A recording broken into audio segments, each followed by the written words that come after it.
প্রিয় ছাত্রছাত্রীরা, আজকে চলে এসেছে একটা নতুন ভিডিও নিয়ে। এই ভিডিওতে তোমাদেরকে দুটো ইম্পর্টেন্ট প্রশ্নের নোটস দেব।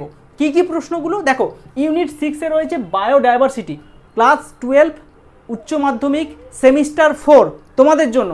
সেমিস্টার 4-এ কী রয়েছে, দুটো মানে বায়োডাইভার্সিটির যেটা ইউনিট 6-এ রয়েছে দুটো ইম্পর্টেন্ট প্রশ্ন। জীববৈচিত্র্য হ্রাসের কারণগুলি লেখো। কত নম্বর আসতে পারে? 3 আসতে পারে, 4 আসতে পারে, ঠিক আছে। একই সঙ্গে জীববৈচিত্র্য সংরক্ষণের কৌশলগুলি লেখো, এটাও 3 আসতে পারে, 4 আসতে পারে। এই দুটো প্রশ্নের নোটস আজকে তোমরা খাতায় দেখে দেখে লিখে নাও। তো খাতা তৈরি করো, ভিডিও দেখে দেখে খাতায় নোটসটা অবশ্যই তুলে নাও, কারণ এই দুটো ইম্পর্টেন্ট প্রশ্নের মধ্যে একটা পরীক্ষা আসার সম্ভাবনা অনেক বেশি। তাই পুরো ভিডিওটা মন দিয়ে ভালো করে দেখো। আর হ্যাঁ, যদি নতুন থাকো আমাদের চ্যানেলটা সাবস্ক্রাইব করতে একেবারে ভুলবে না, সঙ্গে ভিডিওটা অবশ্যই শেয়ার করে দিও। প্রশ্নটি হলো, জীববৈচিত্র্য হ্রাসের জন্য দায়ী কারণগুলি কী? তো জীববৈচিত্র্য হ্রাসের জন্য যে সমস্ত কারণগুলি দায়ী সেটা হচ্ছে মানুষের ক্রিয়াকলাপ, যেমন নগরায়ন, শিল্পায়ন, বনভূমি ধ্বংস, রাসায়নিক সার, এই সমস্ত কারণগুলো।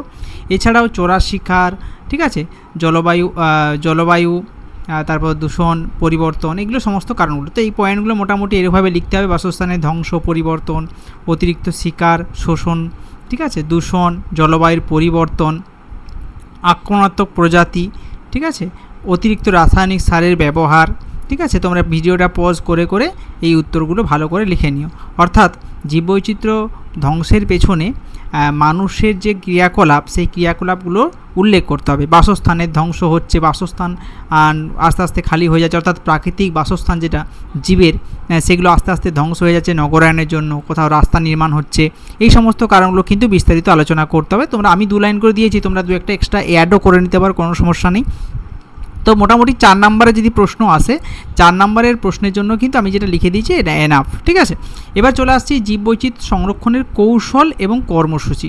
জীববৈচিত্র্য সংরক্ষণের কৌশলগুলির মধ্যে রয়েছে ইনসিটু সংরক্ষণ, যেমন জাতীয় উদ্যান, অভয়ারণ্য, সংরক্ষিত বনভূমি তৈরি করা।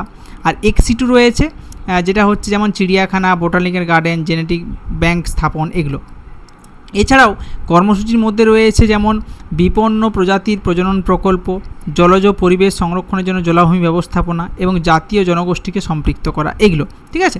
যেমন প্রধান কৌশল যেমন একটু বর্ণনা করতে হবে। ইনসিটু সংরক্ষণ কী, ঠিক আছে। ইনসিটু সংরক্ষণের মধ্যে সংরক্ষিত এলাকা রয়েছে, প্রাকৃতিক আবাসস্থলের সুরক্ষা। এক্সিটু সংরক্ষণটা কী, এটা একটু লিখে দিতে হবে। ভিডিও পজ করে তোমরা দেখে নিও, আমি আর পড়ছি না, তাহলে ভিডিওটা অনেক বড় হয়ে যাবে। আচ্ছা, এগুলো লিখতে হবে। এবার চলে আসি আইন এবং নীতি। কী কী আইন রয়েছে? বিপন্ন প্রজাতির রক্ষা, শিকার নিয়ন্ত্রণ, এগুলোর জন্য আইন নীতিমালায় প্রয়োগ করা হয়েছে। নীতি পরিকল্পনা রয়েছে, ঠিক আছে। এবং স্থানীয়দের অংশগ্রহণ রয়েছে, অর্থাৎ পরিবেশ পর্যটন, সম্প্রদায় পরিচালিত বন সংরক্ষণের মতো কর্মসূচিতে স্থানীয় জনগোষ্ঠী তাদেরকে আরও বেশি যুক্ত করা হচ্ছে, দায়িত্ব দেওয়া হচ্ছে। শিক্ষা সচেতনতার বাড়ানো হচ্ছে, অর্থাৎ জীববৈচিত্র্য সম্পর্কে আরও বেশি সচেতনতা বৃদ্ধি করা হচ্ছে, ঠিক আছে। এইভাবে গুরুত্বপূর্ণ কর্মসূচিগুলো লিখে দিতে হবে। প্রকল্প ভিত্তিক সংরক্ষণ, অর্থাৎ বাঘ প্রকল্প, কুমির প্রকল্প, এরকম অনেক প্রকল্প নিয়ে আসা হয়েছে যাতে আরও বেশি সংরক্ষণ করা যায়, ঠিক আছে।